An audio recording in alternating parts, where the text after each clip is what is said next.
Marcus Webb stood in the examination hall of the Galactic Military Academy. The room was cold and white, with walls that seemed to stretch up forever. 3 alien examiners sat behind a long table that looked like it was made of glass or crystal.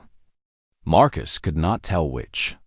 The humans on Earth had taught him many things, but they never taught him how to guess what aliens were thinking by looking at them. Instructor Kalis was the first examiner. He was tall and blue, with skin that looked like water frozen in time. His eyes were large and black, and they did not blink the way human eyes did. Next to him sat Zixter, whose body was covered in plates that looked like armor. Zixter's species came from a world where machines ruled everything. His people had built technology that could reshape planets. They believed that any problem could be solved with enough power and enough machines. The third examiner was Valshara. She was small, with skin that shifted colors like oil on water. Her people had the best computers in the galaxy. They could process information faster than any other species. Valshara did not speak much, but when she did, everyone listened. Marcus wore his marine uniform. The blue fabric was clean and pressed. On his chest were marks that showed his rank and the missions he had completed. He had come to the Galactic Military Academy to pass this examination. If he passed, he would become the first human officer to teach at the academy.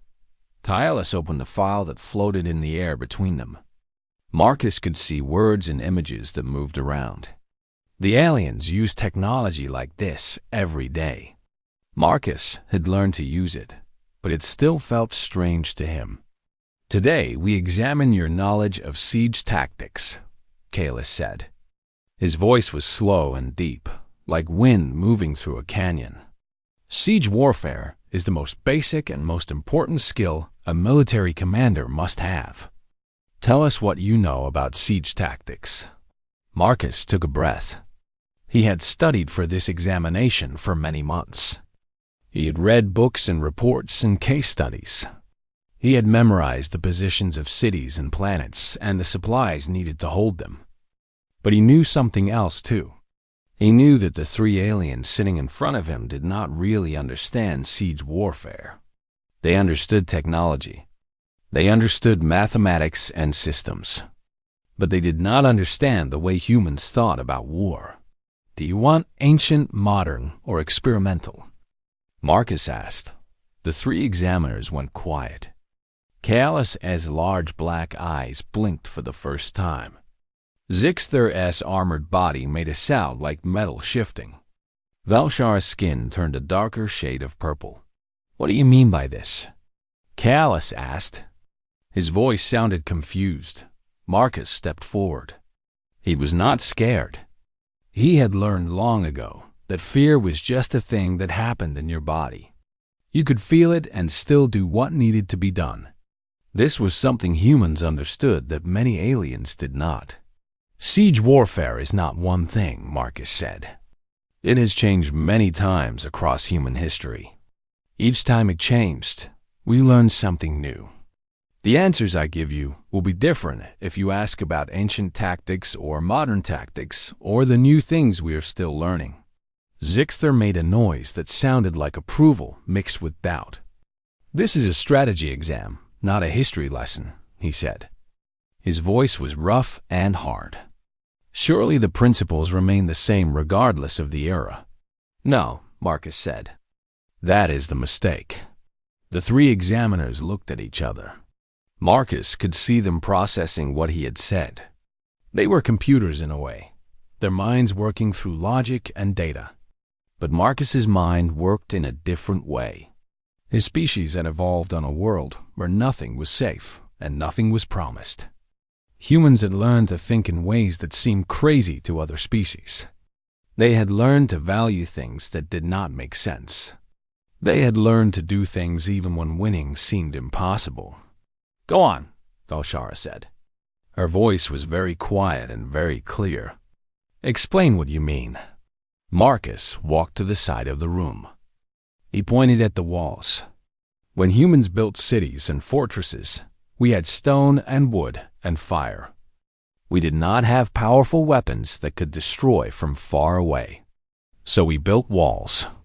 We built gates. We built places where soldiers could stand and protect people. To win a siege in those days, you had to be patient. You had to understand that the people inside the walls were scared. You had to know that supplies would run low. You had to think like a human thinks, not like a machine thinks. Calais was listening. Marcus could tell because the alien had stopped moving. His large eyes were fixed on Marcus's face. Then humans invented new weapons, Marcus continued. Gunpowder changed everything. Cannons could break walls. Armies could move faster. But humans also learned something new. We learned that you could not always win by force. Sometimes you had to be smarter. You had to find the weak places in your enemy's plan. You had to make choices that seemed wrong until they worked. Marcus paused. He looked at each examiner in turn. Now, there are things we are still learning. Things that older humans would not understand. Ways of fighting that use ideas older humans never had. These are the experimental tactics. Zixter leaned forward. Are you saying that siege tactics have no foundation? That they change completely from era to era? No, Marcus said. I am saying that the foundation is the same. The foundation is understanding what the enemy wants and what the enemy fears. But how you use that understanding changes. It changes because humans learn. We fail and we change. We succeed and we change. We never believe that the old way is the only way. Velshara's skin turned lighter. Marcus had learned that this meant she was thinking hard about something. You are proposing that understanding human military history is necessary to understanding modern siege tactics. Yes, Marcus said, because the human way of fighting is not just about weapons and numbers. It is about knowing why humans do things. And humans have been fighting and learning for thousands of years before we reached space. The three examiners went quiet again.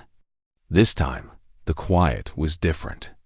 It was the quiet of minds working on something new and strange, and possibly important. Kailas looked at the others. They seemed to come to some kind of agreement without speaking.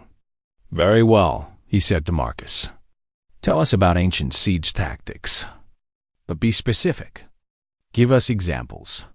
Show us how this knowledge applies to modern situations. Marcus nodded. This was what he had hoped for. This was his chance to show them something they did not know. This was the chance to show them that humans had more to teach than anyone thought. Marcus began to speak about the humans of long ago and the wars they had fought. Marcus walked to the floating display.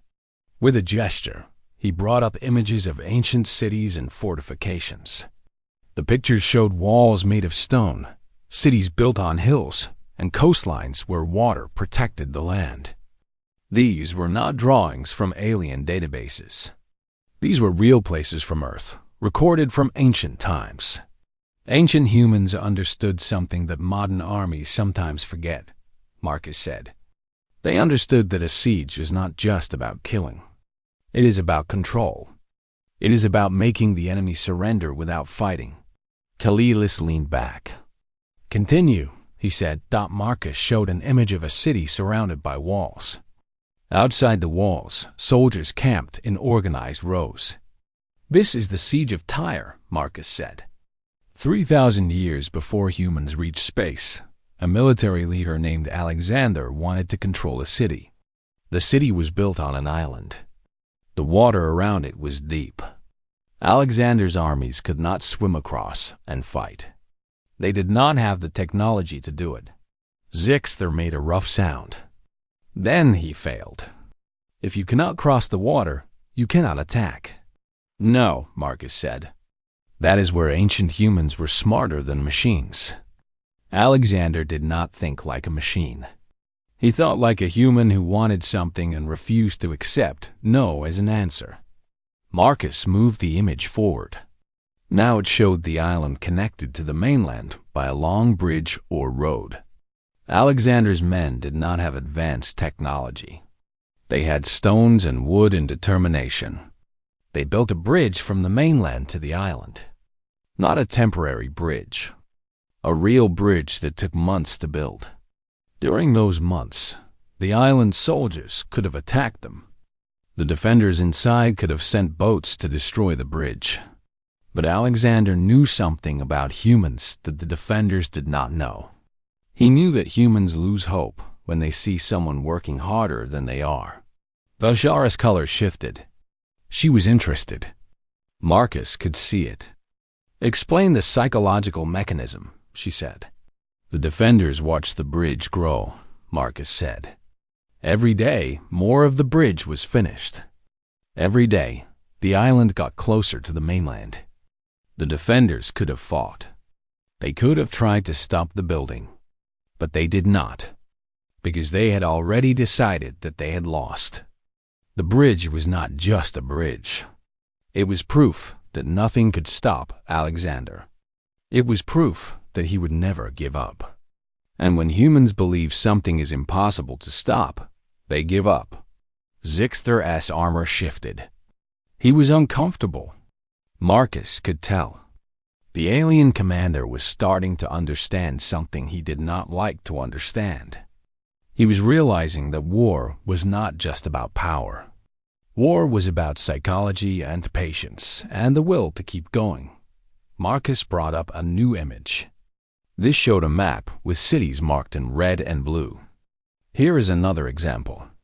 The Siege of Leningrad. This happened much later in human history. A city with more than 1 million people inside was surrounded by an enemy army.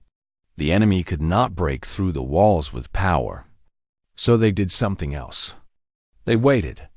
They used starvation as a weapon. Kaelis made a small sound. Starvation is not a weapon. It is a crime. In modern warfare, yes, Marcus said. Ancient humans did not have those rules. They understood that war is about survival. The enemy army waited. They did not attack. They just waited. Inside the city, people ran out of food. People died of hunger. Thousands and thousands of people. But they did not surrender. The city held out for more than 2 years. Marcus paused. He wanted them to understand something important. This is what aliens do not understand about humans. When humans are trapped, we do not always die. Sometimes we survive on nothing. We get thinner. We get weaker. But we do not break. The ancient humans in Leningrad ate things that no other species would eat. They found food where there was no food. And they kept fighting. Valshara was very interested now. "What happened?" she asked. "The enemy army that surrounded the city was defeated by other humans in a different place," Marcus said. "The siege was broken. The city was saved. But the point is this. The side that had better weapons and more soldiers thought they would win by waiting. They thought humans would surrender. They did not understand human stubbornness." Marcus brought up another image. This one showed desert warriors on camels and horses. This is from Arabia and Asia. Ancient siege tactics, they were different. In those places, walls were not always the answer. Sometimes, a city could be defeated by controlling the water supply. Sometimes, an army could be defeated by controlling the trade routes. The humans there understood that you could win a siege without ever attacking the walls. Zixter was quiet. Marcus could see that the armored alien was processing something. His mind was working through logic. But logic alone could not explain what Marcus was telling him. "I see the pattern," Kaelis said slowly. "Each ancient human society developed different siege tactics based on their environment and their resources." "Yes," Marcus said. "But more than that. They all understood one thing in common. A siege is won by patience and understanding the enemy's mind. Ancient Romans would build camps and walls around a city and wait for months. Ancient Chinese generals would use spies to know what was happening inside the walls. Ancient Persians would use both patience and power. They would attack and wait, until the defenders were too tired to fight anymore. Marcus stepped back from the display. Here is what is important for modern warfare. In space, you cannot use rivers or deserts, but you can use the same principles. You can control the supply lines. You can use patience. You can make the enemy believe that you will never give up. You can attack their will to fight before you attack their walls. Velshara looked at Zixter. "Do you see?" she asked. "The principles are constant. Only the application changes." Zixter did not answer at first. His armored body was still. Finally, he said, "These examples are from before humans had significant technology." "Yes," Marcus said. "That is the point. Humans won these battles without technology. We won because we were smarter about the war itself. We won because we understood that war is not just about power." Now imagine ancient human siege tactics combined with modern technology.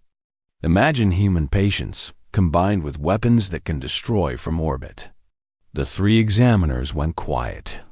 The silence in the room seemed to grow heavier. Marcus had said something that they needed to think about. He had shown them that the foundation of human warfare was not machines. It was thinking. It was patience. It was will. Callus finally spoke. "You may proceed to modern siege tactics," he said. "But first tell us, are you saying that these ancient methods would still work in modern warfare?" Marcus nodded slowly. "I am saying that the humans who understand both ancient and modern tactics are the most dangerous commanders in any war, because they know when to use patience and when to use power. And they know that there is always a human way to win, even when it seems impossible." Zixter made a sound like metal grinding. It might have been agreement. It might have been something else entirely. The display changed. Now it showed images from more recent human history. Cities filled with tall buildings. Ships moving across oceans. Soldiers in uniforms that looked more advanced than the ancient ones, but still recognizably human in their design. "Modern siege tactics are different," Marcus began. "Not because the principles changed. The principles never change. But because technology changed and humans changed with it." Marcus pointed to a map showing a large city surrounded by symbols representing soldiers and weapons. In World War I and World War II, humans fought using industrial weapons. Tanks, airplanes, artillery that could destroy from miles away. But even with these weapons, humans still used siege tactics. A city could hold out for months. Supplies could be cut off. Information could be controlled. Velshara moved forward slightly. "These sieges, did they succeed?" "Some did. Some did not," Marcus said. "The point is that even with modern weapons, you still could not always win by force alone. You had to know what was happening inside the city. You had to control what information the defenders received. You had to manage the supplies that went in and came out. You had to understand human psychology." Marcus brought up a new image. It showed a city surrounded by trenches and walls. Bodies were visible in the pictures. This is the siege of Stalingrad, a human city on Earth that humans were fighting over during the World War. The siege lasted for months. Both sides lost hundreds of thousands of soldiers. The city was destroyed. Buildings were broken in the rubble. The soldiers fighting there had to cross open ground to attack. They were killed by the thousands. Zixter moved. "This sounds like waste. If you could not break through the defenses, the attacker should withdraw." "That is a logical conclusion," Marcus said. But humans did not make that choice. The humans attacking the city knew that if they stopped, they would lose. The humans defending the city knew that if they surrendered, they would be killed. So both sides kept fighting even though it made no sense. even though the cost was so high that neither side could afford it. Marcus paused. He wanted them to understand what this meant. A machine would see this as a losing calculation. A machine would withdraw. But humans do not always do what makes sense. Sometimes we do what our survival instinct tells us to do. And sometimes, when humans do the thing that makes no sense, they win. Taelis's large black eyes were watching Marcus carefully. What was the outcome? The humans attacking won, Marcus said. They took the city. But they lost so many soldiers that they were weakened for years afterward. The humans defending lost everything. The city was destroyed. Everyone inside suffered. But the point is this. In modern warfare, a siege is not just about weapons. It is about will. It is about logistics. It is about information. Marcus brought up a new display. This one showed supply lines. Ships and trucks moving goods. Weapons and food and fuel flowing to soldiers. Modern siege tactics require you to understand supply lines. If you can control what comes into a place, you control that place. The humans fighting the siege of Stalingrad understood this.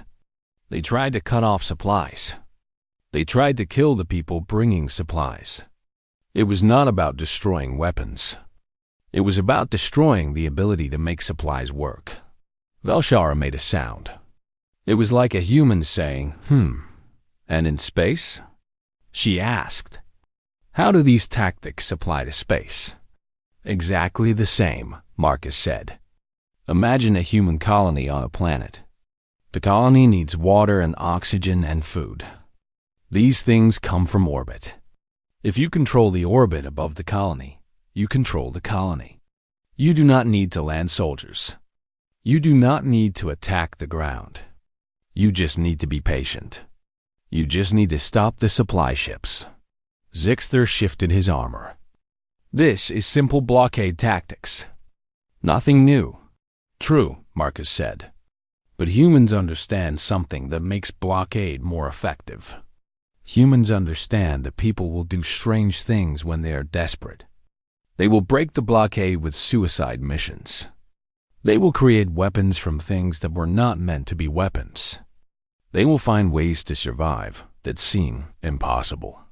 Marcus showed an image of a tunnel dug underground. It was crude and rough. During a modern siege, humans on the inside will dig tunnels. They will use them to bring supplies in secret. They will use them to attack the forces surrounding the city. The force that knows about the tunnels wins. The force that can predict what the trapped humans will do wins. Kalis understood. Marcus could see it in the alien's posture. You were saying that modern siege tactics require intelligence and prediction. Yes, Marcus said. A modern general must know what is happening inside the siege. A modern general must predict what the trapped soldiers will do. A modern general must understand that humans are not predictable like machines. Humans have courage and desperation and crazy ideas. A trapped human will do something that a machine would never do. Marcus brought up more images. These showed radar and computers and communication systems. Modern humans use technology to gather information. We use computers to process data. We use satellites to see what the enemy is doing. But we also use human instinct. We use experience. We combine machines with human thinking. Velshara's skin shifted to a light color. She was very interested now. Explain this combination, she said. A human commander looks at all the data, Marcus said. The computers show the positions. The cameras show the movements. The radios show the communications. But then the commander uses intuition. The commander sees something in the data that does not appear in the analysis. The commander makes a decision that is not logical, but that turns out to be correct. Zixter made a harsh sound. Intuition is not military science. Intuition is guessing. Sometimes, Marcus said. But human intuition comes from experience. A human commander has seen 1,000 battles. They have patterns in their mind, that they do not even know they have. These patterns tell them things that logic cannot explain. They see the enemy general's next move before the enemy makes it. They know what will happen because they have seen something like it before. Marcus showed one more image. This one displayed a modern space battle. Ships moving in three-dimensional space. Weapons firing across vast distances. Planets and asteroids as cover. Modern siege tactics in space will use all of this knowledge. A human commander will use technology to gather information. But they will also use human understanding of fear and hope and desperation. They will know that the enemies inside the siege will make mistakes. They will know that those mistakes come from panic and not from logic. Kaelis looked at Velshara, then at Zixter. It appears that modern human warfare is more complex than we understood. Yes, Marcus said. And that is why ancient humans are important. Because modern humans learn from ancient humans. We learned that patience works. We learned that understanding the enemy is more important than having better weapons. We learned that the human way to win is always about thinking harder and trying longer than the enemy thinks we will. Zixter was silent. His armor did not move. But something in his posture had changed. Marcus thought the alien commander was beginning to understand. He was beginning to see that technology alone did not win wars. That understanding won wars. That human understanding was something that could not be easily copied or predicted. The room became very quiet when Marcus reached for the display. His hand moved slowly. The three examiners watched him with different levels of concern and curiosity. Now we reach the experimental tactics, Marcus said. These are methods that humans are still developing. These are tactics that most galactic militaries do not yet understand. I am telling you about them because the examination requires honesty. But understand that what I describe here is dangerous. This knowledge could change how wars are fought. Kaelis' large eyes blinked. You are warning us before you tell us? Yes, Marcus said. Because humans understand something that your species do not understand. Humans know that some knowledge is dangerous. And we share it anyway, because lying is worse. Marcus brought up the first image. It showed a small human force facing a much larger alien fleet. The numbers were impossible. 10 humans against 1,000 enemies. 20 against 10,000. The display showed these small groups winning. Not always. Not in every scenario. But winning more often than logic said they should win. Asymmetrical warfare, Marcus said. This is what happens when a smaller force cannot fight a larger force directly. The smaller force must use methods that make the numbers less important. Zixter leaned forward. His interest was growing despite his doubts. How is this possible? Marcus showed an image of a space station. He highlighted the life support systems and the power plants and the places where the hull was weakest. A human commander looks at a station built to house thousands. The station's designers planned for normal military attacks. The designers protected the weapon systems and the command centers. But a human commander asks different questions. What if we attack the water purification systems? What if we destroy the gravity generators? What if we cause an accident in the reactor room? Marcus paused. A direct attack on the station would be suicide. But if the station's own systems fail, the station defeats itself. Velshara made a sound of understanding. You are creating conditions where the enemy destroys themselves. Exactly, Marcus said. Humans have learned to fight smarter than stronger. We have learned to use the enemy's own systems against them. We create situations where the enemy must choose between surrender and death. Marcus brought up another image. This one showed ancient siege equipment combined with modern weapons. A catapult modified to launch electronic weapons. A stone wall reinforced with modern composite materials. Ancient tactics using modern technology. Hybrid warfare uses the best of both eras. An ancient human general would use what we call a siege in multiple directions. They would attack from north and south and east and west. They would make the enemy spread their forces thin. Then they would break through one point with overwhelming force. KLS made a low sound. This requires perfect timing and coordination. Yes, Marcus said. Modern humans can coordinate with radio and computers. But the tactic comes from ancient humans who use runners and signal fires and drums. The principle never changes. Make the enemy fight on all sides at once. Make them tired. Make them scared. Make them lose hope.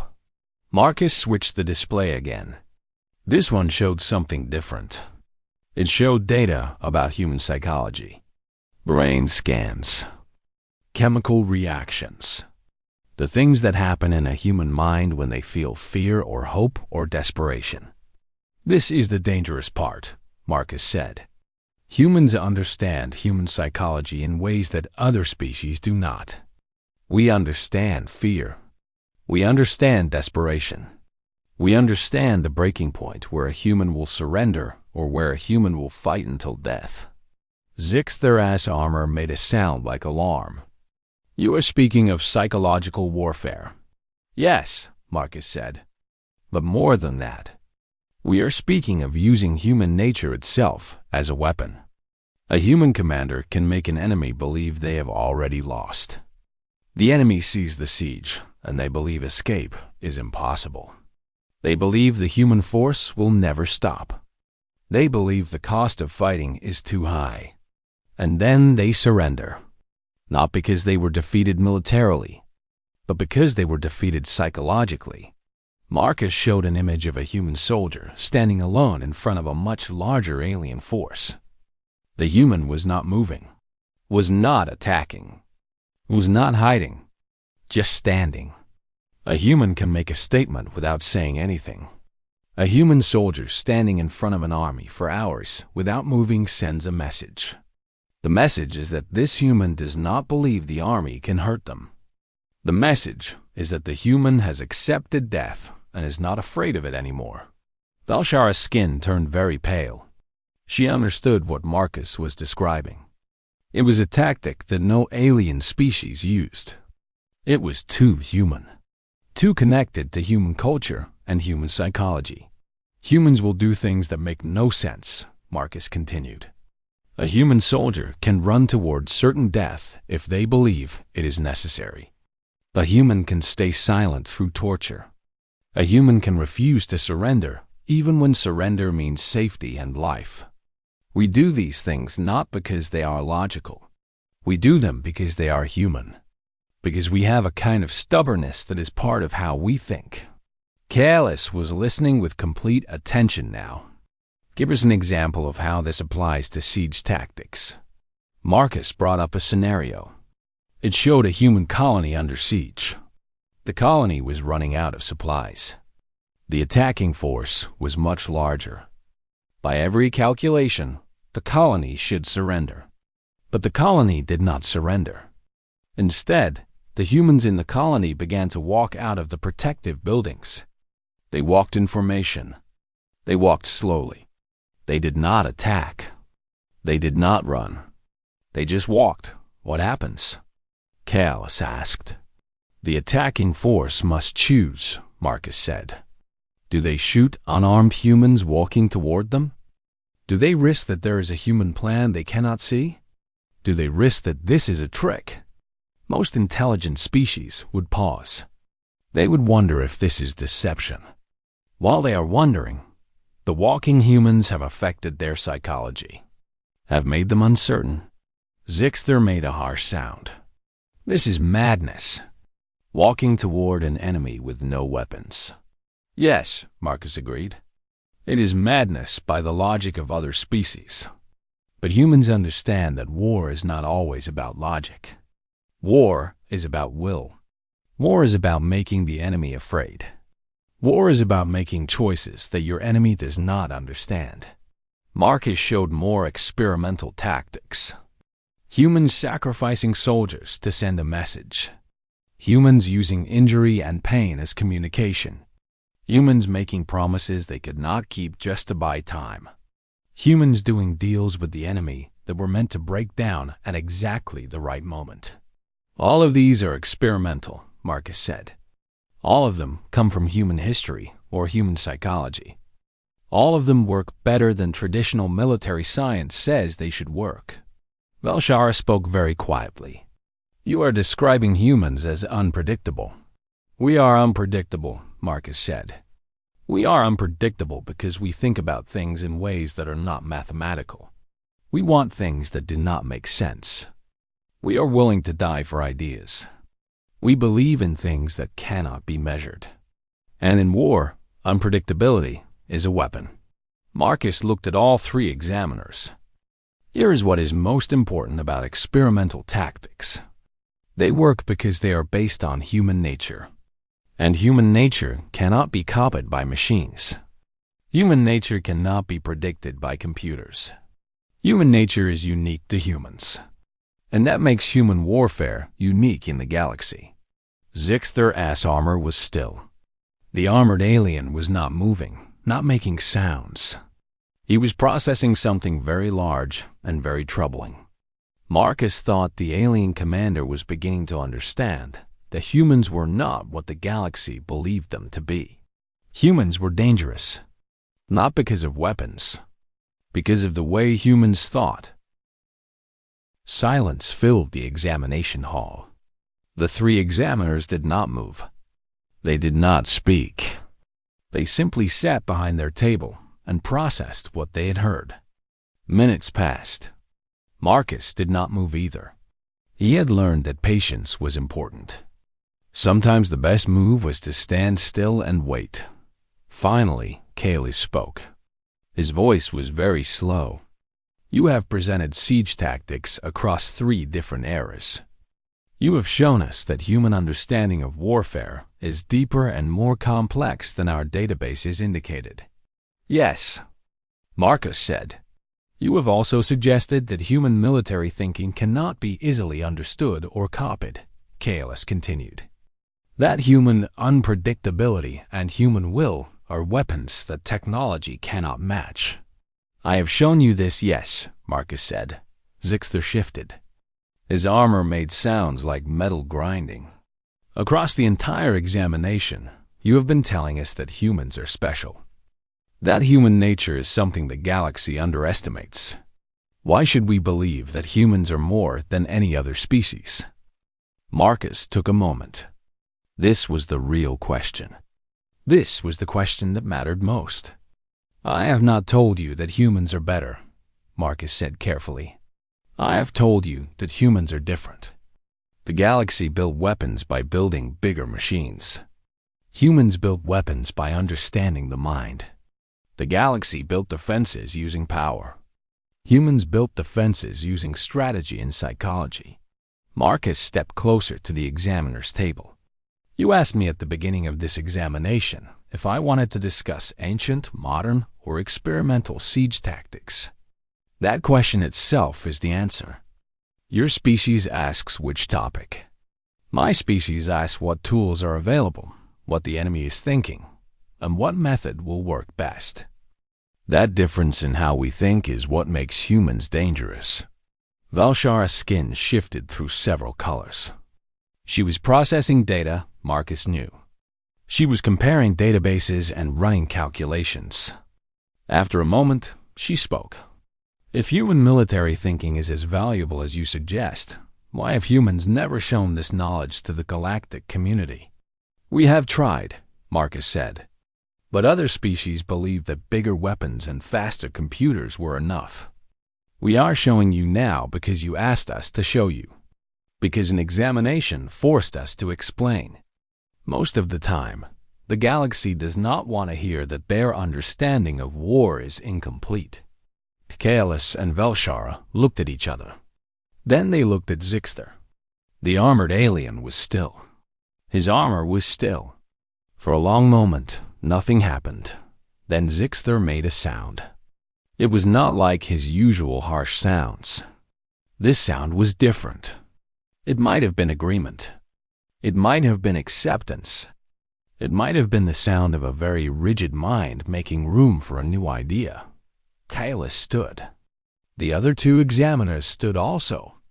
All three of them looked at Marcus with expressions that were difficult to read. "We have made a decision," Kaelis said. His voice was official and formal. "The military examination has been completed." "The results are not what we expected." Marcus waited. "Traditionally," Kaelis continued, "an examination that achieves a high score results in a commission as an officer. In your case, we believe a different path is necessary." Valshara spoke. "We propose that Marcus Webb be offered a position as consultant to the Galactic Military Academy's Strategic Division. Your task would be to teach military leaders from all species the principles of human siege tactics and human strategic thinking." Zixter moved forward slightly. "This is not a test position. This is not a minor role. This is an offer to shape how the galaxy approaches warfare." Marcus understood the weight of what they were offering. They were not just passing him. They were making him important. They were giving him power to change how the entire galaxy thought about military science. "I accept," Marcus said. Kaelis made a formal gesture. "Very well. You will begin immediately. Your first assignment is to prepare training materials for military commanders from the Zixter species. They wish to understand asymmetrical warfare." The three examiners filed out of the examination hall. Marcus was left alone. He stood in the cold white room and understood that his life had just changed. That humanity's life in the galaxy had just changed. Outside the Academy building, in a communications office, Commander Natasha Volkov received the message about Marcus's new assignment. She was a human officer who had fought in the Earth Wars before humans reached space. She read the message once. Then she read it again. A small smile appeared on her face. She had known Marcus would pass the examination, but she had not expected this. She had not expected the examiners to offer him a position that was typically reserved for the highest-ranking officers of the major species. Volkov sent a message back to Marcus. The message was simple. It said, "You made us proud." The next morning, Marcus Webb walked into the Galactic Military Academy's strategy planning chamber. The room was enormous. The walls were covered with displays showing military forces across the entire galaxy. This was where the real decisions about galactic warfare were made. This was where the future conflicts would be planned. An administrator showed Marcus to a small office that had been prepared for him. The office was simple. A desk, a display, a comfortable chair, a window that looked out at the other buildings of the Academy. Everything he would need to teach the galaxy's military leaders. Marcus sat down at the desk and brought up a blank display. He had a lot of work to do. He had to prepare lessons about ancient siege tactics. He had to find ways to explain human psychology to species that thought in mathematics and logic. He had to find ways to make other military leaders understand why a human would do something that made no sense. As Marcus started to write, he understood that he was not the end of human military knowledge in the galaxy. He was only the beginning. Other human officers would follow. Other humans would be invited to teach. Slowly, humans would become teachers of war instead of soldiers in other people's armies. The balance of power in the galaxy was shifting. Not because humans had built bigger weapons. Not because humans had developed better technology. Humans had developed better technology. The balance was shifting because humans understood something that other species were only beginning to learn. Humans understood that war was not about power. War was about will. War was about the human ability to think differently and to keep going even when it seemed impossible. In his office, in the Academy's strategy planning chamber, Marcus Webb began to teach the galaxy what it meant to fight a human force. And the galaxy's understanding of warfare would never be the same again. Somewhere in a military complex, admirals from different species were reading reports about the examination. They were reading about siege tactics and human unpredictability and the strange human will to fight even when fighting made no sense. And they were beginning to understand that they had made a mistake. They had underestimated humanity for too long. The examination was over. But the real education was just beginning.